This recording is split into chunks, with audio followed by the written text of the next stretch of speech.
Les invito, por favor, que me acompañen al primer libro de Reyes, capítulo 8. El libro a los Reyes, capítulo 8.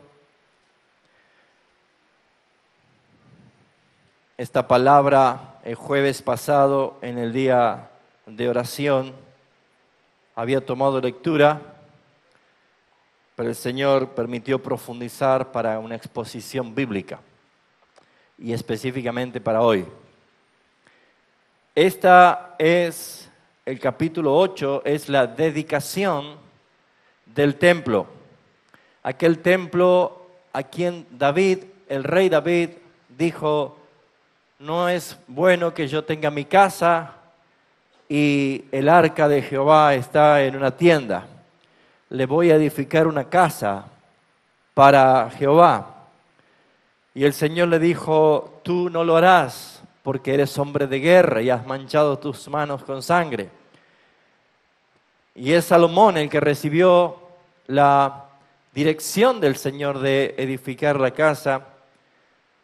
Y la historia del mundo revela que no hubo ni habrá nunca comparado el templo de Salomón con el esplendor y la belleza con que fue hecho.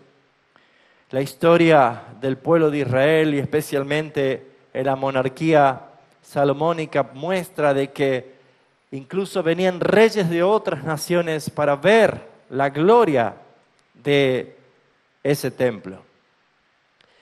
Y ese templo no era especial por el oro, ni por las piedras, ni por los muros, ni por el mármol, ni por el bronce, ni por el cobre, ni por las maderas de acacia y las maderas traídas de distintas partes. No era por eso especial el templo. El templo es especial, o fue especial históricamente para el pueblo de Israel, y sigue siendo especial hoy porque allí está el nombre del Señor. Porque su nombre ha sido puesto en ese lugar. No vamos a tomar lectura de todo el capítulo, sí de varios versículos, comenzando desde el 27, porque quisiera hacer una exposición de la utilidad del templo, de la utilidad de la casa de Dios. Versículo 27 dice, en la oración que está haciendo el rey Salomón de dedicación del templo, dice: pero ¿es verdad que Dios morará sobre la tierra? He aquí los cielos de los cielos no te pueden contener, cuanto menos esta casa que yo he edificado. Y créanme que era grande, pero Salomón sabía que allí no podía entrar Dios. Versículo 28 dice: con todo, tú atenderás a la oración de tu siervo y a su súplica, oh Jehová Dios mío, oyendo el clamor y la oración que tu siervo hace cuando hoy delante de ti, que estén tus ojos abiertos, ¿cuándo? De noche y de día, ¿dónde?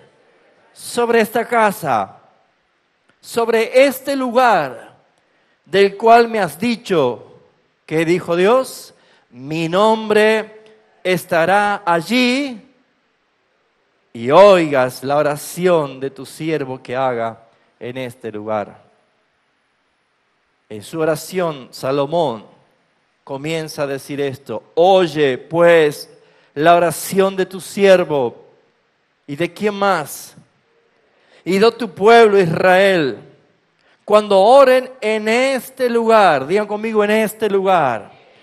Siempre Dios está situando a través de esta palabra lo que hizo la oración Salomón, de un lugar. En este lugar. Tú también lo oirás. ¿Dónde? En el lugar de tu morada. ¿Cuál es el lugar de la morada del Dios? Allí lo dice: en los cielos.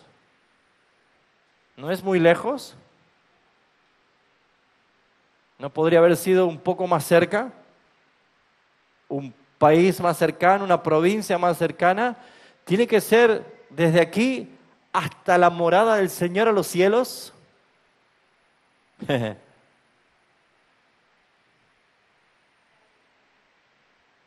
Cuando éramos niños y nuestra mamá nos mandaba a hacer un mandado, a comprar algo al almacén, a comprar algo a algún lugar, decíamos, no, es muy lejos. Y no queríamos ir. A veces cuando uno piensa en la lejanía, inmediatamente mi mente invalida la posibilidad de llegar. Y muchos no entienden que esta lejanía, desde tu lugar hasta los cielos tu morada, de donde tú vives hasta donde Dios vive, es tan lejos. ¿Cómo llegamos a Él? Dice el versículo 31, si alguno pecare contra su prójimo y le tomare juramento, haciéndole jurar y vinieren en el juramento delante de tu altar, ¿dónde? En esta casa, ¿qué pasará? Tú oirás, ¿dónde? Desde el cielo. Y actuarás y juzgarás a tus siervos, condenando al impío y haciendo recaer su proceder sobre su cabeza, y justificando al justo para darle conforme a su justicia. Si tu pueblo Israel fuere derrotado delante de sus enemigos, ¿por qué causa? Por haber pecado contra ti, y se volvieren a ti y confesaren tu nombre y oraren y te rogaren y suplicaren, ¿dónde? En esta casa, ¿qué pasará? Tú oirás en los cielos y perdonarás el pecado de tu pueblo Israel y los volverás a la tierra que diste a sus padres. Ahora hay algo más, dice, y si el cielo se cerrare y no lloviere, ¿por qué causa? ¿Todo por lo mismo? ¿Siempre la misma causa? ¿Se da cuenta por qué sufrimos? ¿Se da cuenta por qué padecemos? Por haber pecado contra el Señor. ¿Cuántos creen que lo que están leyendo es la palabra de Dios? Entonces habría que prestarle atención a lo que Dios nos está diciendo en su palabra. Puesto que dice, si el cielo se cerrare y no lloviera, por haber ellos pecado contra ti, y te rogaren, ¿dónde? En este lugar, y confesaren tu nombre y se volvieren del pecado cuando los afligieres, tú oirás en los cielos y perdonarás el pecado de tus siervos y de tu pueblo Israel, enseñándoles el buen camino que anden, y darás lluvia sobre la tierra, la cual diste a tu pueblo por heredad. ¿Hay algo más? Sí, versículo 37.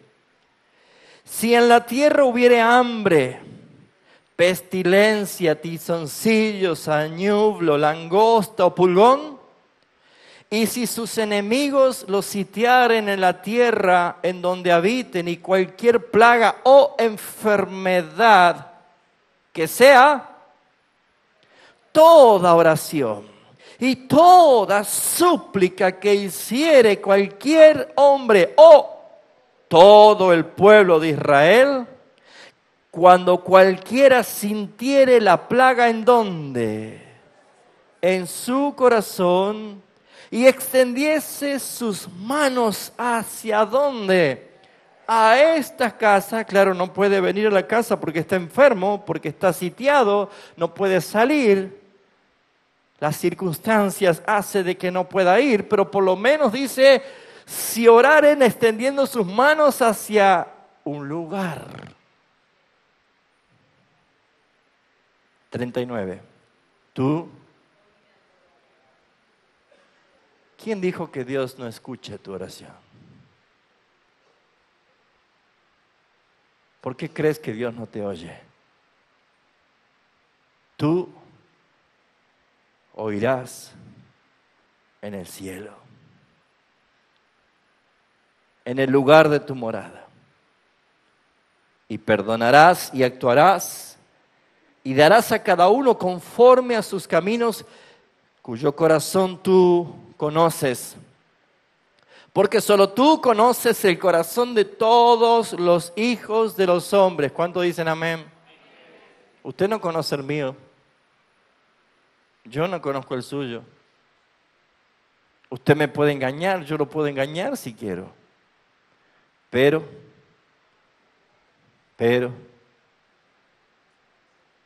ahora a usted le conviene que yo conozca su corazón y que el Señor no lo conozca, ¿no es cierto?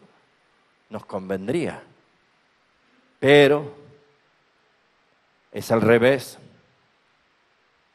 Usted no conoce ni el pensamiento, ni las intenciones, ni las maquinaciones que hay en el corazón del que está sentado al lado suyo. Y por más que crea que usted lo conoce, no, ya lo conozco yo, no lo conoce. Pero la Escritura dice que Dios lo conoce. Su palabra dice que incluso conoce las intenciones de tu corazón. Versículo 40. Para que te teman todos los días, que vivan sobre la faz de la tierra. ¿Quiénes tienen que temer todos los días sobre la faz de la tierra? Los que saben que Dios conoce tu corazón. Si tú sabes que Dios conoce tu corazón, tus pensamientos, tus intenciones, lo más íntimo, que incluso ni tú ni yo lo conocemos, Dios sí, es para que temas, ¿cuándo? Todos los días que vivan sobre la faz de la tierra que tú diste a nuestros padres. Asimismo, el extranjero que no es de tu pueblo Israel, todo esto es la oración de Salomón, que viniere de lejanas tierras a causa de tu nombre, está hablando de Yahvé, Jehová Dios, pues oirán de tu gran nombre y tu mano fuerte y de tu brazo extendido, y vinieren a orar ¿a dónde? A esta casa. ¿Cuál es la ecuación? Tú lo oirás en los cielos. Orar en esta casa, el Señor oye desde su casa. Orar en tu casa, en esta casa, el Señor oye desde su casa. Tú oirás en los cielos, en el lugar de tu morada, y harás conforme a todo aquello por lo cual el extranjero hubiere clamado a ti, para que todos los pueblos de la tierra conozcan tu nombre y te teman, como tu pueblo Israel, y entiendan que tu nombre es invocado sobre esta casa que yo edifiqué. Wow, es impresionante esta oración, ¿no? ¿Cuántos conocen el final de Salomón?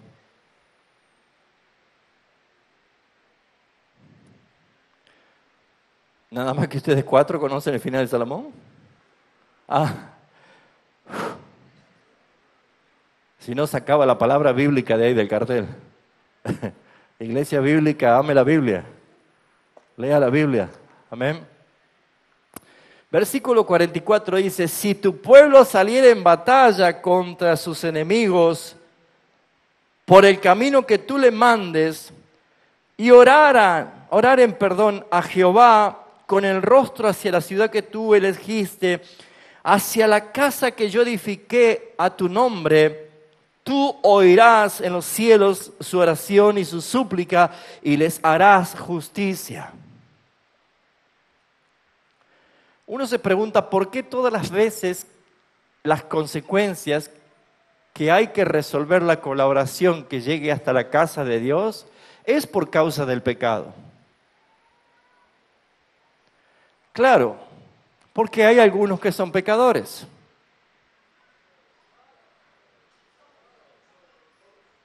¿Por qué dice que son pecadores? ¿Usted es pecador?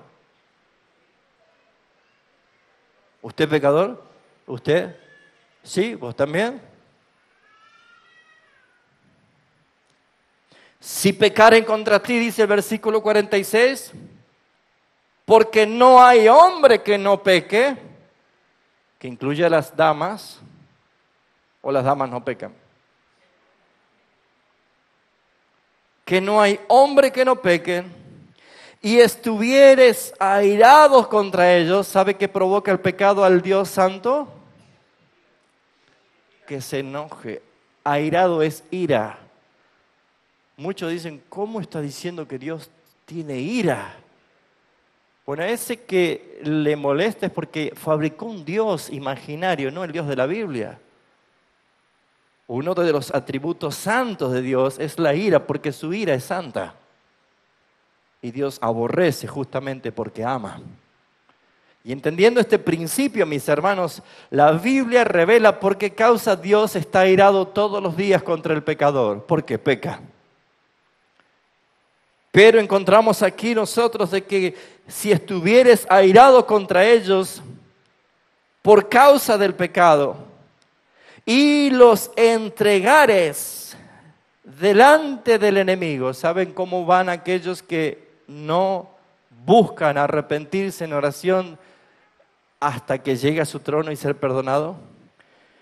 Dios los entrega en manos de sus enemigos. ¿Porque es malo? No, porque es justo. Para que los cautive y se los lleve a tierra enemiga, sea lejos o aún cerca.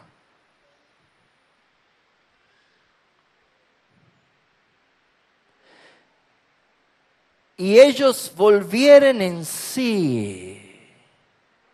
¿Les suena esto, volver en sí?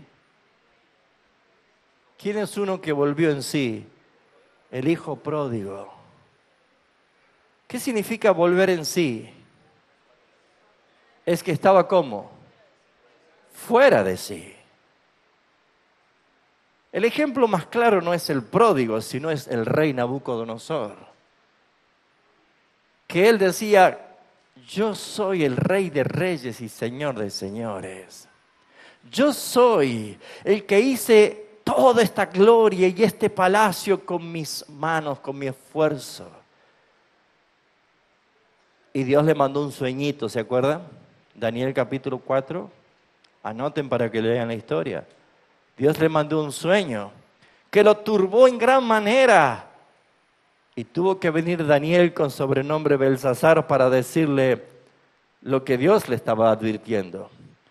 Que ese árbol frondoso, grande, con gran follaje, donde las aves del cielo venían a anidar y las bestias del campo a guarecerse bajo su sombra y sus frutos abundantes, no iba a quedar nada, solamente las raíces atadas con hierros y cadenas de bronce.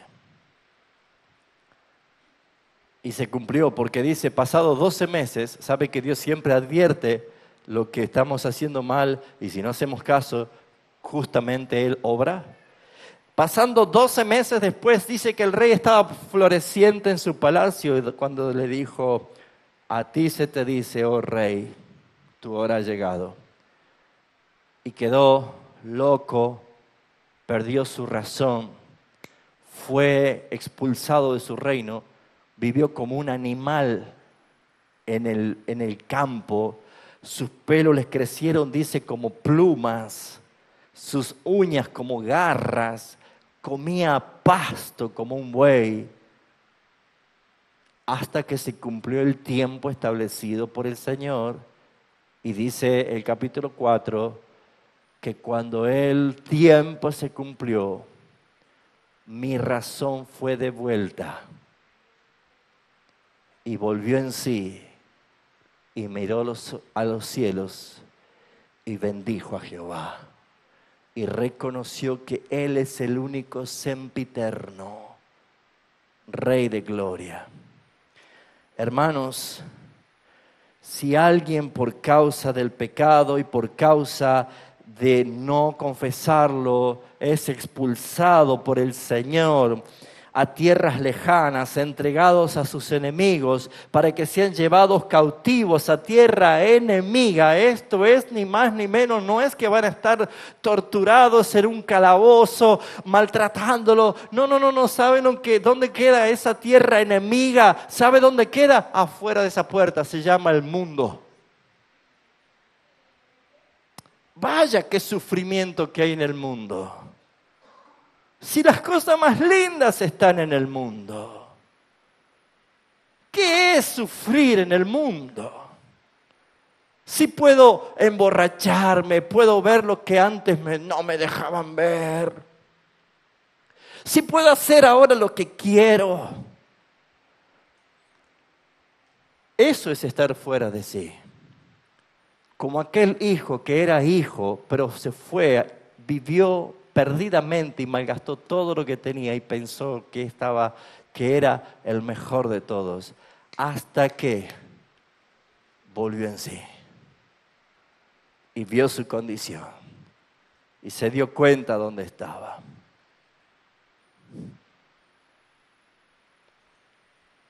Por eso la oración de Salomón, inspirada por el Espíritu Santo, él está orando y está diciendo que aun que estén en tierra enemigas y ellos volvieran en sí. ¿Y se ven dónde? En la tierra de donde fueron cautivos. Y si allí en ese lugar, lejos de la casa del Señor, se convirtieren y oraren a ti, allí en esa tierra que los llevaron cautivo, a donde estén, mis hermanos, si están en la droga, si están en la cárcel, si están en un prostíbulo, si están en la miseria, donde estén, que vuelvan en sí y clamen al Señor y se convirtieran, metanoia, transformación, arrepentimiento, y volvieren en sí y clamaren al Señor y oraren aún desde la tierra cautiva y dijeren, ¿qué cosa? Pecamos, hemos hecho lo malo, hemos cometido impiedad.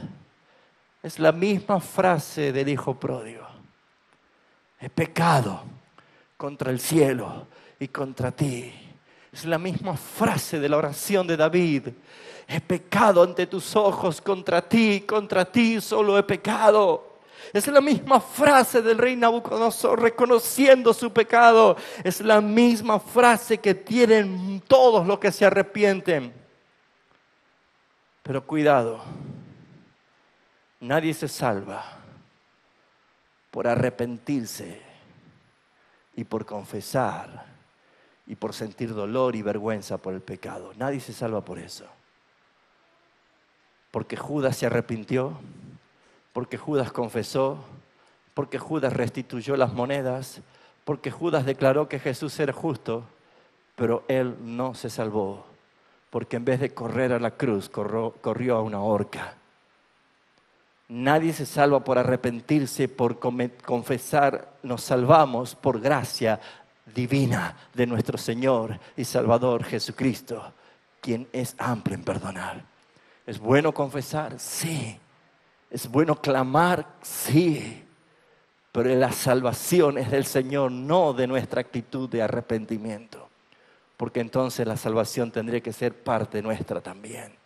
Y nosotros no tenemos absolutamente ningún mérito para ser salvos, solamente el Señor.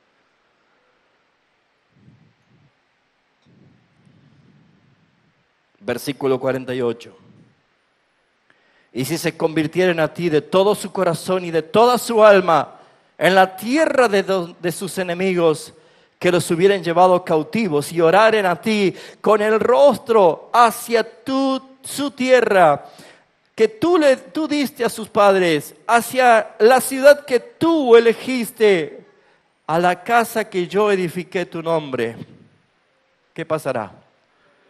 Tú oirás en los cielos. ¿Notan ustedes que cada vez ese cielo se hace más cerca? ¿Notan ustedes que yo aquí y Él allí en los cielos, pero cada vez que nos habla del pecado y sus consecuencias, la oración nos acerca más a Dios, a un Dios que ama, a un Dios que bendice, a un Dios que perdona, a un Dios que restaura, a un Dios que transforma, a un Dios que alimenta, que cuida, que envía lluvia de bendición? ¿Notan ustedes que después de una oración de un arrepentido, clamando al Señor, Dios oirá desde los cielos? ¿Y Dios obrará desde su lugar de su morada? Versículo 49 dice, oirás en los cielos, en el lugar de su morada, y su oración y súplica les hará justicia. Y perdonarás a tu pueblo que había pecado contra ti, y todas sus infracciones con que se hayan rebelado contra ti, y harás que tengan de ellos misericordia los que los hubieren llevado cautivos.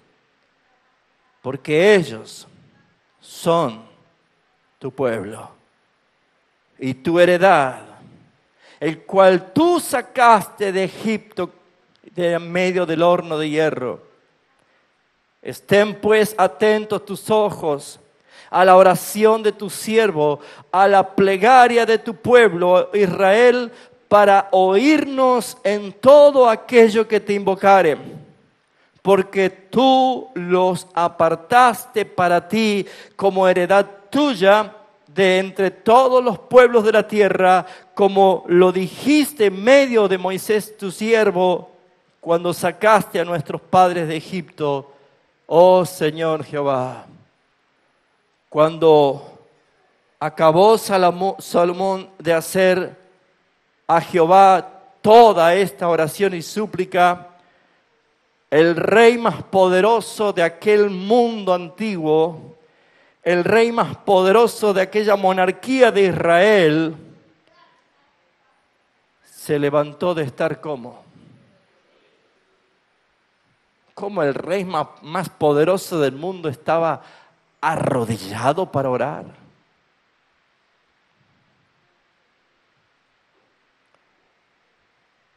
Un rey jamás se inclina, dice, ¿no? Un rey jamás se humilla. Pero este era el rey más poderoso, estaba arrodillado, orando. ¿Por qué causa se arrodilló el rey? Para orar al Dios de los cielos. ¿Y por qué causa él estaba con sus manos extendidas hacia el cielo mientras oraba? No había una conexión desde tu casa hacia la casa de Dios, desde tu lugar hasta el lugar de Dios. No hay una conexión en la oración. Y puesto en pie el rey, bendijo a toda la congregación de Israel diciendo en voz alta, bendito sea Jehová, que ha dado paz a su pueblo Israel, conforme a todo lo que él había dicho. Ninguna palabra de todas sus promesas que expresó a Moisés su siervo ha faltado, porque él es fiel, mis hermanos. Esté con nosotros Jehová nuestro Dios, como estuvo con nuestros padres, y no nos desampare ni nos deje.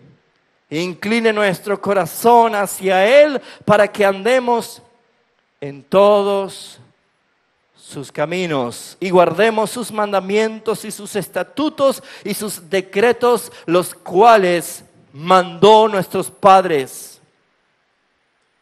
Y estas mis palabras con que he orado delante de Jehová, estén cerca de Jehová nuestro Dios, de día y de noche, para que Él proteja la causa de su siervo y de su pueblo. ¿Quién es el que protege? Es Dios. Cada cosa, ¿cuándo? En su tiempo, a fin de que todos los pueblos de la tierra sepan que Jehová es Dios y no hay otro. Hasta aquí termino con la lectura. Ahora voy a predicar. ¿Me va a acompañar? ¿O está apurado?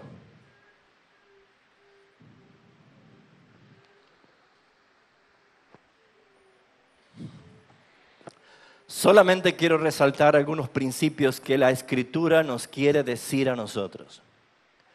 Yo debo leer, debo escudriñar, interpretar y aplicar. Ya hemos leído. Yo creo que ya hemos interpretado lo que significa esta oración. Nos corresponde ahora extraer los puntos en los cuales el Señor nos está hablando para que podamos aplicarlo. Número 1. Dios escogió un lugar. Y no fue Salomón ni fue David. Dios es el que escogió un lugar donde relacionarse con el hombre y comenzó desde Edén. Dios creó un huerto en Edén. Y allí puso al hombre, creó al hombre para que se relacionase con él en íntima adoración. Y el hombre pecó y fue expulsado del Edén.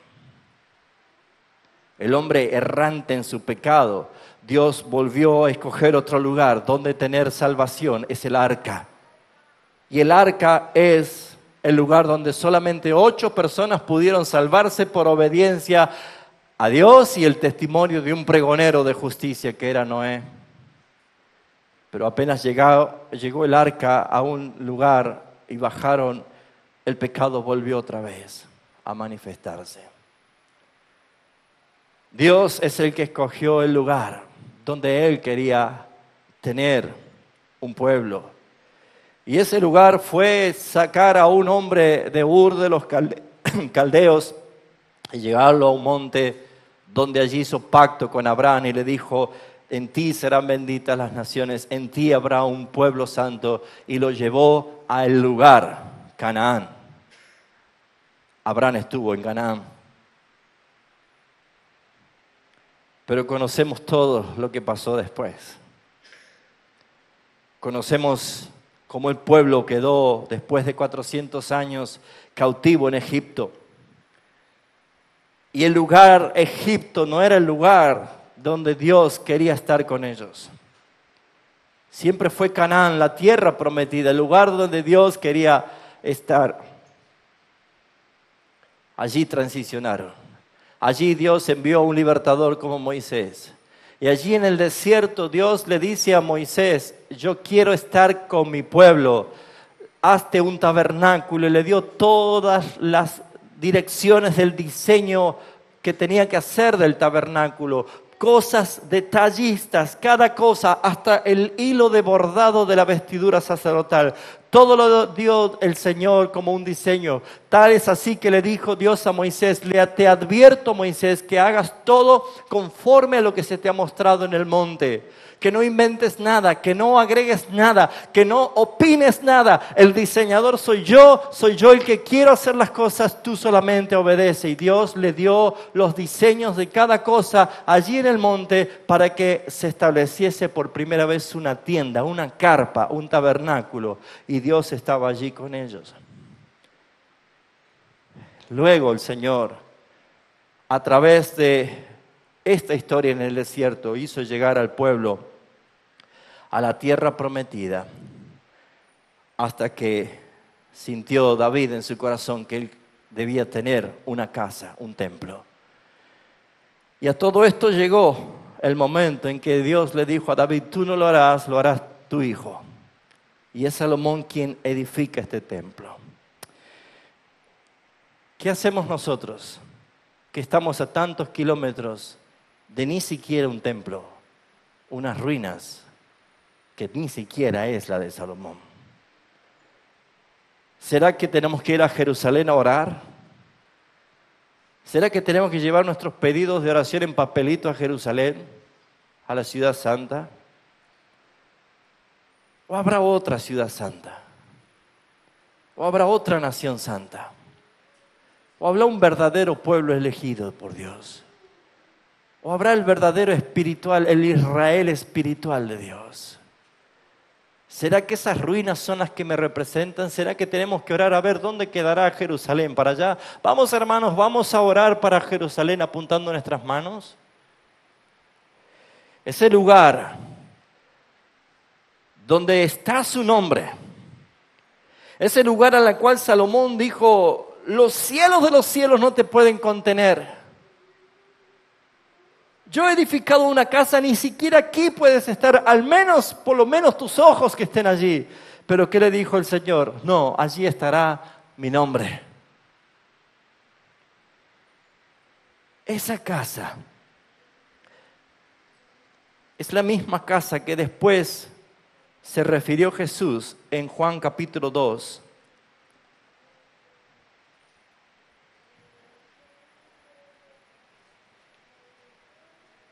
Versículo 19.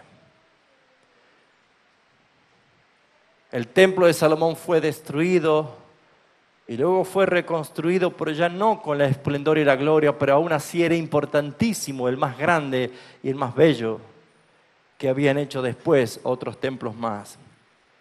Pero en el tiempo de Jesús, aquel templo que ahora era el templo construido por Herodes y que aún los mismos judíos se enorgullecían por el templo, Jesús dijo esto, Juan 2, 19. Respondió Jesús y le dijo, destruid este templo y en 3 días lo levantaré. Y dijeron los judíos, en 46 años fue edificado este templo y tú dices, en 3 días lo levantarás. Mas él hablaba del templo de su cuerpo. Y el apóstol Pablo, por revelación del mismo Señor Jesucristo, dice, ¿quién es el templo o el cuerpo del Señor? Puede levantar la mano si alguien sabe quién es el templo del Señor, el cuerpo del Señor. ¿Quién es?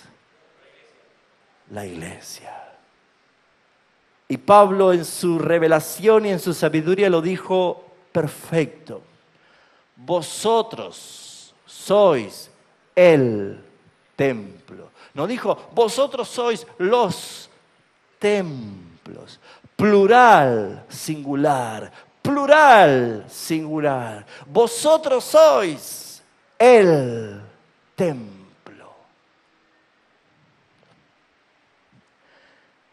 Nosotros tenemos una casa. Antes era un depósito. Hoy es nuestra casa momentánea aquí. Pero cuando nosotros nos vamos no hay nada especial en esta casa. Cuando nosotros estamos hay algo glorioso. Jesús dijo, Padre, yo les he dado tu nombre. ¿Dónde está el nombre del Señor? En nosotros, en su templo, en su casa. ¿Y sabe por qué es necesario que estemos juntos? Porque todos juntos hacemos un templo. Porque todos juntos hacemos su casa. Y por esa razón que el que no quiere congregar, el que no ve la hora de irse, el que no soporta estar aquí, es porque no es parte de su casa. Por eso, mi amado hermano, la palabra no se equivoca cuando dice, no deje de congregarse. No deje de congregarse. Ahora, segundo punto, el lugar que ya vimos aquí, hoy lo entendemos que es Cristo y nosotros en Él somos su casa. Pero en segundo lugar vemos nosotros la causa y la necesidad que debe atravesar su pueblo. Es el pecado, porque hermanos, versículo 46 dice, todos pecamos. Por lo tanto, mis hermanos, si usted se pone a ver en la oración, en cada uno de las posibilidades de pecado, Salomón dice lo siguiente, Versículo 31. Si alguno pecare, versículo 33. Si tu pueblo fuere derrotado, versículo 35. Si se cerrare el cielo y no lloviere, versículo 37. Si hubiere pestilencia o hambre, versículo 41. Si hubieses extranjero en tu pueblo, versículo 44. Si tu pueblo saliera en batalla, versículo 46. Si pecaren contra ti, y así, mis hermanos, así permanentemente, la palabra dice, en forma de advertencia. A lo mejor hoy estás tranquilo, a lo mejor hoy no estás con sequía, a lo mejor hoy no perdiste batalla, a lo mejor hoy no pecaste, no caíste en lazos, a lo mejor hoy no fuiste sitiado, pero es muy probable que eso venga. Porque dice, si esto pasa, si esto pasa, si esto pasa, algún día puede pasar. ¿Y qué pasa si algún día pasa lo que tú no quieres que pase y pecas y caes? Las consecuencias son inevitables. ¿Qué consecuencias hay? Versículo 31. Si hay disputa entre dos hermanos, tomarle juramento quiere decir, te estoy diciendo la verdad, te juro. ¿Vio que se hacía así? Entonces dice, vengan los que están en disputas y hacen juramento, vengan a la casa del Señor, que el Señor va a decir quién es el verdadero y quién es el mentiroso.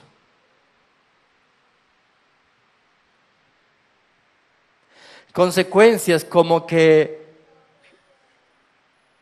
si fueren derrotados por sus enemigos, hermanos, la derrota es caída. Consecuencias como si se cerrara el cielo y no lloviere,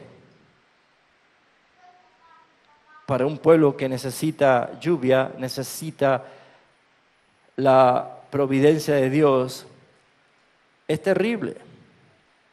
Si pecaren y vienen las enfermedades por causa del pecado, estar sitiado, el temor, los pánicos, las fobias, estos que dicen el pulgón, el tizoncillo, el añublo, la langosta son devoradores. Todo esto es por causa del pecado. Todo esto vemos nosotros que incluso dice la influencia extranjera. Todos los pecados que cualquiera pueda cometer tienen sus consecuencias. Pero la casa está aquí y la casa de Dios está en los cielos. ¿Cómo llegamos? ¿Por María? ¿Por el más rápido expedito? ¿Por Gil? No hay otro nombre bajo los cielos dado a los hombres en que podamos ser salvos. Jesús dijo, yo soy el camino y la verdad y la vida. Nadie viene al Padre sino por mí. Jesús es el único mediador entre Dios y los hombres. Él es nuestro sumo sacerdote. Él es el que intercede a la diestra del Padre. Él es el que vino a hacer un camino nuevo de salvación. Es Él el que con su carne partida partió el velo del templo y se rasgó en dos para que no haya separación alguna. Y Jesús es algo que muchos cristianos aún al día de hoy no entienden. ¿Saben por qué les cuesta tanto orar? Porque aún no saben que Jesús, aún Él es el amén de Dios. Él es la oración. En sus cartas Apocalipsis a las iglesias, Él le dice, el amén. Yo soy el amén.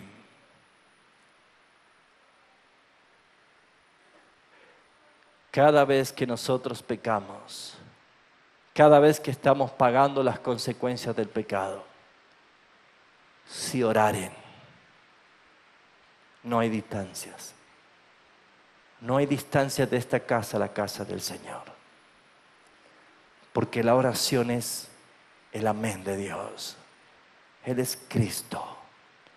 Es el camino, es el que nos conduce, es el que nos lleva. Nuestra oración, cuando nosotros oramos, oramos en el nombre de Jesús. Cuando oramos nosotros santificando al Padre, como Jesús dijo, orad así: Padre nuestro que estás en los cielos, santificado sea tu nombre. ¿Quién es el único que puede santificar el nombre del Padre si no es Cristo? Y nosotros estamos unidos a Él. ¿Quién es el que pudo en verdad vencer la tentación? ¿Quién es el que pudo dar la victoria? ¿Quién es el que pagó los méritos en la cruz para nuestra reconciliación? Fue Cristo. Nuestra oración es oída porque vamos en el nombre de Jesús. Y Cristo nuestro Señor es el que nos está hablando, y en esta historia está Cristo Jesús, porque en medio de esta oración hay un Dios que oye, hay una oración que llega, hay un corazón quebrantado y arrepentido, y solamente todo esto pasa por la gracia del Señor Jesucristo. Hay bendición y restauración, hay libertad para los oprimidos, hay lluvias tempranas y tardías para el cielo seco, hay vuelta a casa para los que están lejos en tierras enemigas, hay posibilidad de volver en sí cuando alguien estaba fuera de sí, y solamente cuando el Señor Jesucristo inunda la vida de un pecador.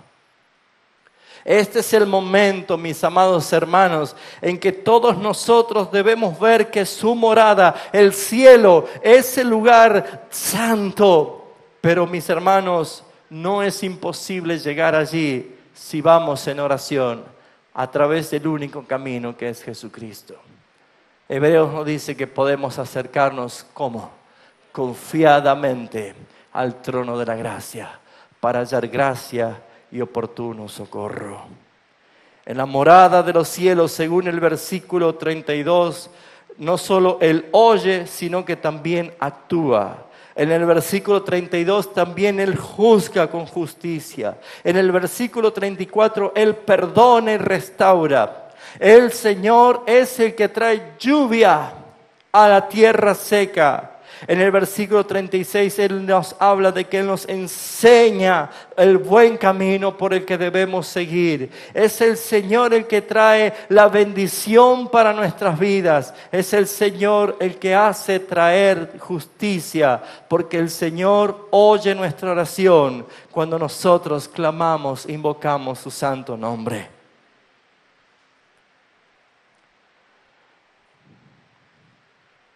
Versículo 54. ¿Por qué el rey se postró de rodillas? Salomón, cuando acabó de hacer a Jehová toda esta oración y súplica, se levantó de estar de rodillas delante del altar de Jehová con sus manos extendidas al cielo. Número 1. Si yo estoy delante de su trono, yo no puedo sino estar de rodillas. No es una ley, no es una exigencia, es una actitud de proscuneos, de reconocimiento, de exaltación, de temor, de respeto hacia quien yo considero que es muy superior a mí. El rey. No había nadie en aquel mundo antiguo más grande que el rey Salomón. Y todo el pueblo estaba de pie. Y el que estaba postrado era el rey. Porque el pueblo tenía que entender que si su rey se postraba, ¿quiénes eran ellos para no postrarse? Mis amados hermanos, primero la oración y la súplica fue hecha de rodillas, señal de humillación, de quebrantamiento, de reverencia al Padre. Segundo, estaba delante del altar del Señor, no ante cualquier lugar, no en cualquier lugar, delante del altar del Señor. Y tercero, tenía sus manos levantadas, extendidas al cielo. Y hermanos, algunos probablemente no hacen por costumbre, o algunos usan exceso de costumbre de levantar las manos. Quiero entender, hermanos, que cuando debemos nosotros ser corregidos por la palabra, debemos ser dóciles. Pero así como se nos dice a los pastores que no nos apuremos a imponer manos, también no se apure a extender sus manos a los cielos. Porque si es movido por la emoción ante una letra bonita o una melodía de una canción, me voy a ver tentado a levantar las manos, como lo hace las fanáticas de un recital de un cantante romántico. ¿Vieron cómo están? ¿Qué diferencia hay de una a otra? Si tu adoración es genuina, si tu oración es genuina, levantar las manos delante del altar de Dios no es otra cosa más que una profunda sujeción y pronto pedido de auxilio. Como un hijo levanta sus manos a su padre cuando se cae para que él lo socorra. Como lo dice el Salmo 40, pacientemente esperé a Jehová y él oyó mi clamor y él se inclinó a mí y él me sacó del pozo de la desesperación. Solamente, Señor, necesito tu ayuda. Por esa razón, mis hermanos, a veces nosotros hacemos muy trivial y muy simple las cosas sagradas y las cosas santas. ¿Por qué? Él oró de rodillas por su inmensa majestad, por su gran santidad, por su perfecta justicia, por su gran conocimiento, por su gran poder. Nosotros cuando nos postramos ante el Señor no nos debemos olvidar quién es Dios, quién es nuestro Padre Celestial. Por eso es que yo puedo hacer cosas aún irreverentemente y puedo estar ocultando pecados en mí mismo y decir tantas cosas bonitas, pero si no es delante del Señor, mis hermanos, no tiene sentido. Desde ahora en adelante, todos los que van a subir a este lugar, todos los que van a ministrar al Señor, todos los que van a levantar sus manos santas al Señor, doblar sus rodillas delante del Señor, nunca se olviden quién es nuestro Señor y Salvador. Nunca se olviden que estamos ante su presencia, porque pueden haber caídas de hermanos, pueden haber desgarro en nuestro corazón, pero créanme, mis lágrimas no son por amor a las personas que caen, sino porque su nombre ha sido enmancillado, porque dice la palabra, mi nombre estará allí, y es el nombre del Señor que se dará a conocer a las naciones, incluso los extranjeros vendrán a causa de tu nombre, dice la palabra. Porque cualquier hijo de Dios, como dice el versículo 47 en adelante, y ellos se volvieran en sí, en la tierra de donde fueron cautivos, y se convirtieren y oraren a ti en la tierra de los que lo cautivaron, y dijeren, pecamos, hemos hecho lo malo, hemos cometido impiedad. Y si se convirtieren a ti de todo corazón y de toda su alma, en la tierra de sus enemigos, que los que hubieran llevado cautivos, y oraren a ti con el rostro hacia tu tierra que diste a tus padres, y hacia la ciudad que tú elegiste, a la casa que yo he edificado. Tú oirás en los cielos, en el lugar de tu morada. Su oración y su súplica les hará justicia. ¿Y qué dice? Y perdonarás a quién, a tu pueblo que habían pecado contra ti, y todas sus infracciones que se hayan revelado contra ti, y harás que tengas de ellos misericordia, y los que lo hubieran llevado cautivos. ¿Por qué? Dígalo fuerte, ¿por qué? Porque ellos son tu pueblo y tu heredad. Hermanos, que Dios tenga misericordia de nosotros, porque no hay hombre que no peque.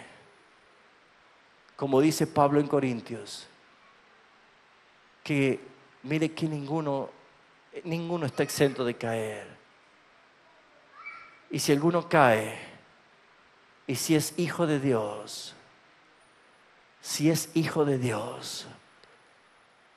en algún momento, hasta en el último suspiro de su vida, volverá en sí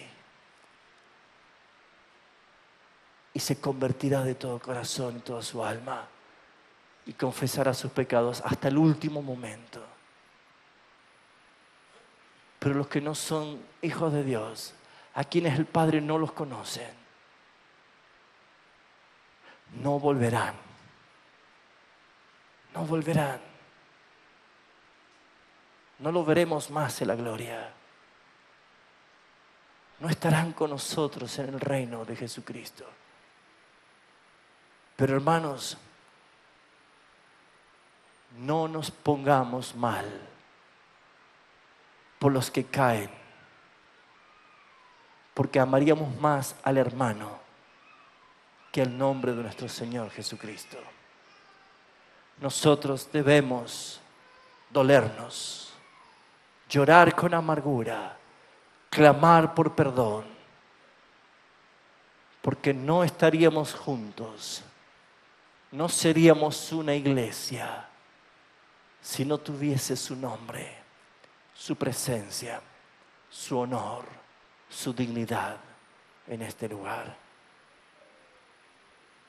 Hermanos queridos, tengamos la esperanza y la paz de que los muchos y quizás cientos o miles o millones de cristianos que hoy estén pródigos en el mundo entero, nunca nos olvidemos que si son hijos de Dios, llamados desde antes de la fundación del mundo, apartados y predestinados, antes que de este mundo salgan, serán llamados por el Espíritu Santo a misericordia y volverán en sí. Porque por más pródigo que sean, no son jornaleros, son hijos de Dios y volverán. No sé si aquí, pero a las moradas celestiales estarán. Amados hermanos, oremos por la iglesia, oremos por cada uno de nosotros. Pero si algo tenemos que orar cada vez que hay pecado, es orar pidiendo perdón a nuestro Señor. Porque ¿qué dice el Padre nuestro? Jesús dijo, oren así: Padre nuestro que estás, que tu nombre sea santificado. No dice que tu nombre sea santo, pues que hemos cantado, pues su nombre es santo, sino que tu nombre sea santificado. ¿Quiénes lo santifican? Los que le dicen, venga a tu reino, Señor. ¿Quiénes lo santifican? Los que le claman que lo libres de tentación. ¿Quiénes santifican su nombre? Los que agradecen del pan de cada día y no buscan más. ¿Quiénes santifican su nombre? Los que perdonan las ofensas a sus hermanos, así como el Señor nos perdona a nosotros. ¿Quiénes santifican su nombre? Los que salen de su propio trono y expulsan al ego fuera y le dicen, porque tuyo es el reino, porque tuya es la gloria, porque tuyo es el imperio y tuyo el poder por los siglos de los siglos. Amén. Oramos.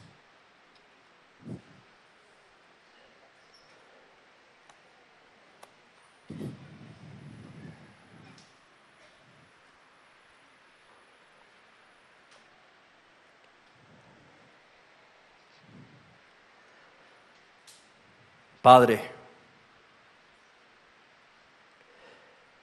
que cerca de nosotros está tu morada.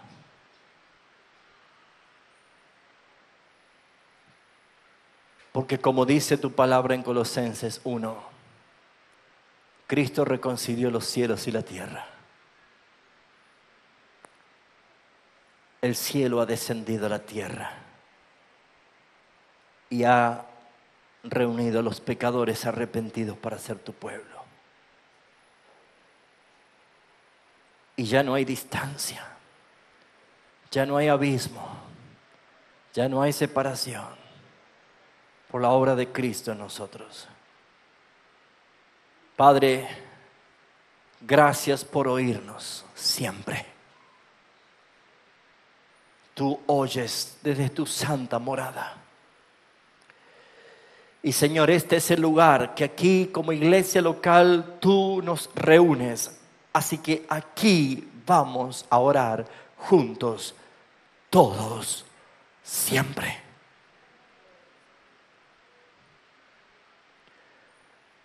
Porque la oración de uno o todo el pueblo, clamando, suplicando, pidiéndote perdón, pidiéndote clemencia, pidiéndote bendiciones.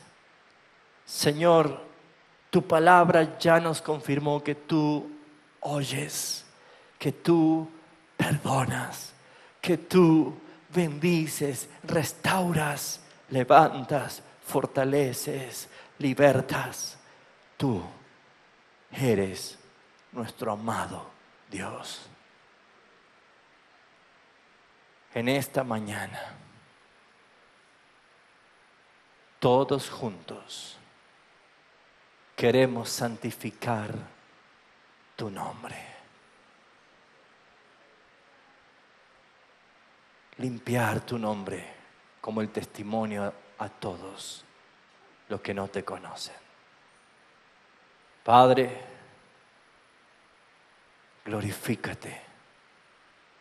Tu siervo extiende tus manos delante de ti y bendice a tu congregación para que tu iglesia se levante en santidad, en integridad, en amor, en obediencia.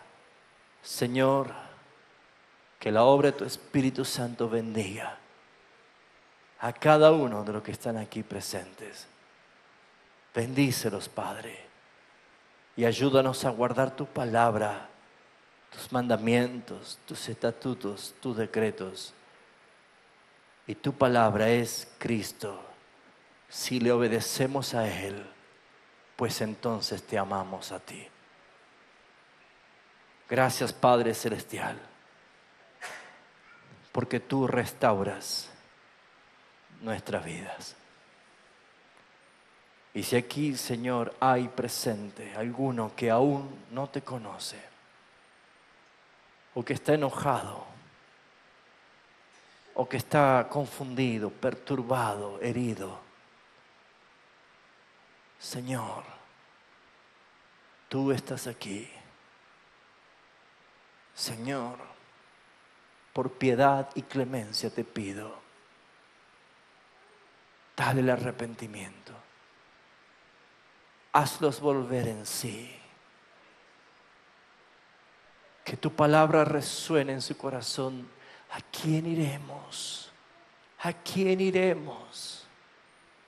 Solo tú tienes palabras de vida eterna. Basta el tiempo pasado para haber hecho lo que querían. Busquen al Señor. Gracias, Padre, por oírme. Gracias por oírme y a responder mi oración. Gracias por limpiar tu casa. Ahora, Señor, enjuga nuestras lágrimas y haznos caminar por las sendas rectas. La gloria y la honra y la alabanza y la victoria sea para ti, Jesucristo, Señor y Salvador de nuestras vidas. Amén. Amén. Amén.